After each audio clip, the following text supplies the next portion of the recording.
Good morning, all. Mark from Tahoe here. Another great day in the printed apparel business. Happy June 22nd. A couple of things I want to get out to you guys. Just a quick message that I want to make sure gets passed to all your staff. Just on a couple points that we've got going on. Just to make sure we're always staying on top of everything and what we've got going in getting your guys' goods out to us and what we've got happening here at Tahoe. So about 5 points I want to talk to you guys about today. I'll try to go as fast as I can, even talking as fast as I can on that one. But let's get to the first one. Let's get to the mean, nasty one right away. Let's tear that Band-Aid off and talk about the words that no one wants to hear, which is price increase. I know we said at the beginning of 2023 we were going to try like crazy not to have price increases. And watching the numbers, it's just, we did it for a while, but we're just not going to be able to maintain that. So we are going to be looking at some price increases. They're not coming until a little bit later. August 15th is when I'll put them in. That'll give us almost 60 days to prepare for it, but they just need to happen. And if anybody's wondering, as we're watching out there, things have slowed down a little bit from cost increases and some of the inflation things, and things are better. But we're just watching the numbers and we're making sure we react to what we do. But we're seeing wages, consumables, some of the different shop supplies we have, not going crazy like they were before, but they're still going up. And wages are a big part of it. I tell you right now, prints changed. Prints change, everyone. Back in the day when we could hire $15 an hour printers, those days are just grab someone off the street and teach them how to do it. Those days are gone. Like I said, when I started 30 years ago, I had 2 white inks in the shop, one for nylon and one for cotton poly. David's got 9 whites down there that we're using depending on the type of materials we're going on, type of prints we're looking for.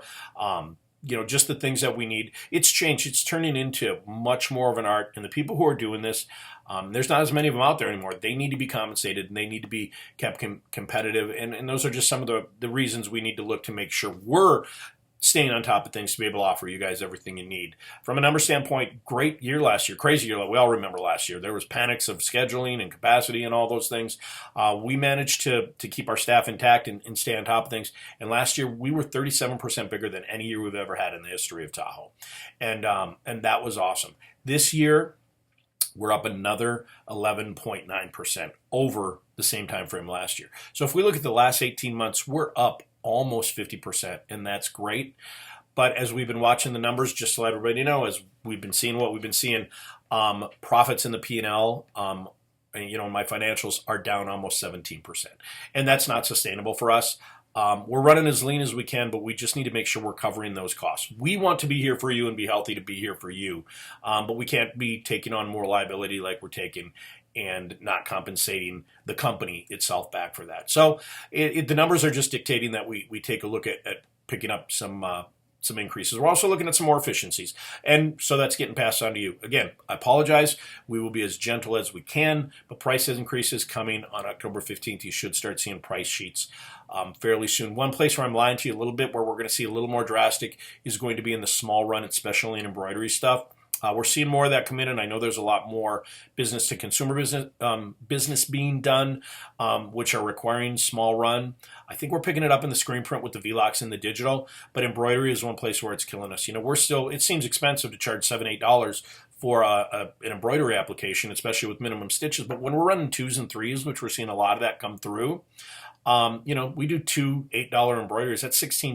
$16 doesn't cover checking that garment in, somebody writing that job up, getting it on the schedule, embroiderers grabbing it, doing their sew outs, making, loading the machines, changing the thread, getting that job done, invoicing it out, all to get a $16 check. It's sending us a little backwards.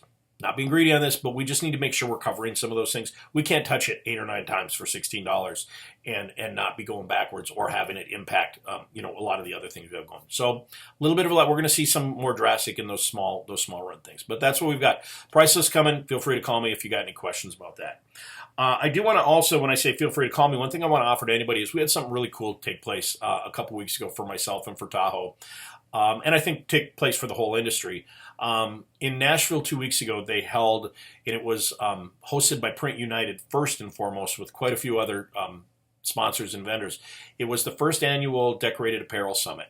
And Decorated Apparel's Summit, which was about promo products and an apparel and just what's happening in our industry. Out of over 300 applicants to attend this, it was awesome. It was an all-expense paid trip to Nashville, and we didn't do anything Nashville-ish because we were in meetings the whole time. They vetted and brought out 60 people who they said were up-and-comers or making an impact in our industry, and very honored to say that myself and Taho were invited to be one of those 60 people that went down. 6 hours on Monday, 12 hours on Tuesday, and 6 hours on Wednesday. We held board type meetings, roundtable meetings. We sat in conference meetings with panels, and we talked about everything from how the economy is affecting us. We talked about the climate in a shop, how hot it can be in shops, to different technology, to buying trends.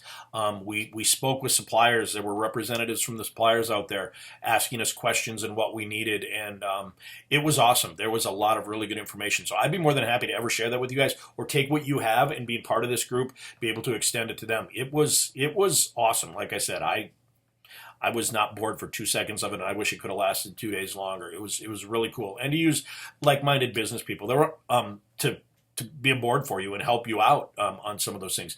It was just myself and one other company from Minnesota that represented the whole Midwest region, so that was pretty cool. Like I said, 60 out of 300, 300 applicants, 60 of us went. It was quite an honor, and I would like to continue to carry the torch for our area. So if you guys ever want to get together, just have a phone call, grab a coffee, I'm here by 6:15 every morning, grab a breakfast, whatever you want to do, swing in and just we'll close my door and chat for a while. I will always share that information of what I learned, and I would love to hear what you guys have to say and bring that back too. So that was kind of a cool thing to do. Let's talk a little bit about the 4th of July. Who puts 4th of July on a Tuesday? Who puts holidays on a Tuesday? But it is this year. We're going to change our schedule a little bit. Our 4th of July schedule is we're going to close on Monday the 3rd, and we are going to close on Tuesday the 4th. That doesn't mean with production being as busy it is, we're not taking any production off. I do have the shop working a full production day on Saturday, but I would rather have them have 3 consecutive days off than work the weekend, come back on Monday, take Tuesday off, and come back on Wednesday. Let's keep the continuity flowing. Just know that we will not be able to be gotten a hold of on Saturday, Sunday, Monday, Tuesday from a sales and customer service standpoint. We will be printing on Saturday to keep production up. So if you have something you need before Wednesday the 5th, we better make sure we're on the ball to know pickups and deliveries are done before there. So that's our 4th of July schedule. Crews earned those 3 days off, and I really want them to take it. So make sure you're getting that on your calendar. I want to talk real quick about digitizing and some of the issues. We all need to get together on this one. And I will consult as much as I can on this, but there's been some issues with embroidery lately that I think we all need to be aware of. Anybody who's been in this industry as long as I have remembers a day where people would just say, well, here's my logo. Can't you just scan it and have your computerized embroidery machine sew it out? My logo, and I'm like, it really doesn't work that way. People plot and tell the stitches where to go, stitch direction, type of stitch, all those things. It's an art who digitizes. Well, with AI and all the crazy stuff, there is a ton of new digitizing software out there that is truly just a scan and the computer goes ahead and sews it. Well, as much as we know computers are great, these computers that are doing this scan digitizing are not as good as the old school embroiderers are. And we're having a lot of issues when that comes back to us with the digitized design, which is creating a really backlog for us. We're afraid to sew almost anything without doing a sew out first. And 90% of the time after we do a sew out, we send our embroiderers to sit down and do an edit on that. That's killing us right now. It's great to get that $20, $25 digitizing done, but when it's coming back that crappy, I don't want to send that product out to our customers or your customers.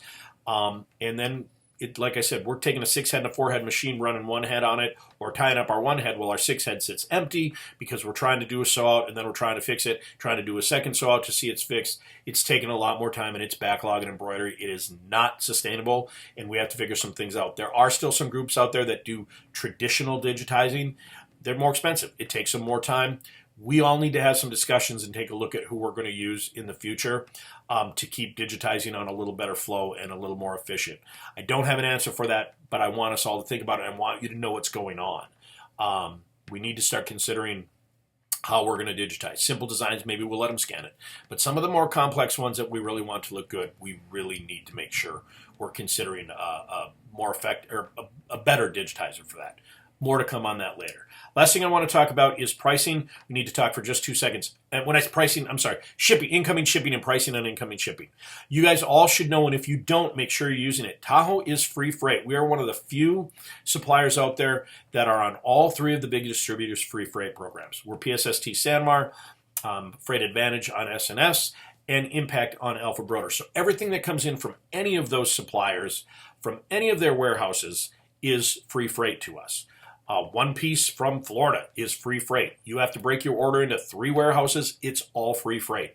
We love to be able to take advantage and have that for you guys, but we just want you all to know that that does require Tahoe as the receiver to be at certain spending limits. Sanmar's a little higher. Sanmar's at $1 million. We're doing really well on that. We're eclipsing that. Almost $2 million coming in from Sanmar, which leaves us a little room to talk about the other two.